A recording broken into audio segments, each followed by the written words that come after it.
Welcome back. It's Friday, and I have a Franco film to review, and it's a good one. The Other Side of the Mirror, 1973, starring Emma Cohen and Howard Vernon. Of course, Howard Vernon's been in so many of Franco's films. He's a fixture in most of Franco's films. Emma Cohen, though, she was in some interesting films. She was in a Franco film, Count Dracula, and then she was in Horror Rises from the Tomb, and she was in Cut in the Throats 9. So she's been in some pretty good stuff, Spanish films. Emma Cohen plays Anna, this girl that's getting ready to be married, her fiance, but her father is very controlling, unusually controlling. And long story short is the father doesn't approve of the marriage. A terrible event occurs that sends her spinning into this world of uh, fantasy. We're not sure if it's fantasy or delusion or reality or whether she's gone crazy or not. She becomes a jazz singer, and she keeps having these visions in this mirror that causes her to commit murders. Great movie. This is one of Franco's best. Of course, this is at a time when he had a prolific film output in the early '70s with Female Vampire and Erotic Rites of Frankenstein. So he was on a roll. This film almost didn't get made, um, but fortunately it did, and it's a fantastic film, a very expressionistic film, along the lines of, say, A Turn of the Screw would be a good analogy, I think.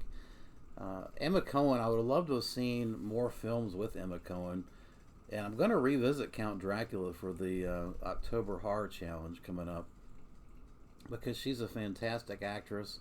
She did a great job of playing what appears to be this person that's borderline between uh, just mentally unbalanced or just having haunting visions. We're not sure. And the film is very ambiguous in that regard.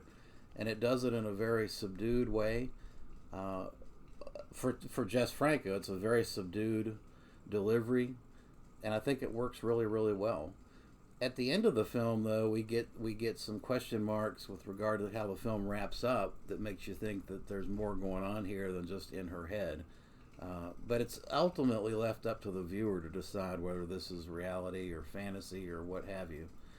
I love the film. I give it a 9 out of 10. I think it's a great, great film. This Mondo Macabro release has a pretty extensive booklet covering the film. Although for old people like me, the the font size is really small, so it took a while to read it. Good book. There's also an hour-long discussion about the film from our buddy Stephen Thrower, and he covered this in one of his second volume of Jess Franco's Delirious Passions book. An excellent read. Uh, there's also an audio commentary by Rod Barnett on here, which was excellent. Yeah, this is a great, great release. The film looks fantastic. The picture quality is pristine. This is actually a limited edition, 930 out of 1200. So I think if you want to get this, you need to jump on it pretty soon. But you can just wait for the regular release, not the red case edition if you want. But I highly recommend to anyone that has a passing interest in Franco to pick up The Other Side of the Mirror. It's definitely one of his best of the '70s, and at probably top 10 of his films. I need to do it at some point. I'm going to do a Jess Franco top 10 because he's got so many interesting films from this period. But yeah, I highly recommend this release. Mondo knocking it out of the park with The Other Side of the Mirror. If you have this release or you've seen the movie and have some thoughts you want to share, add them to the comments below. And I appreciate you watching. Thanks.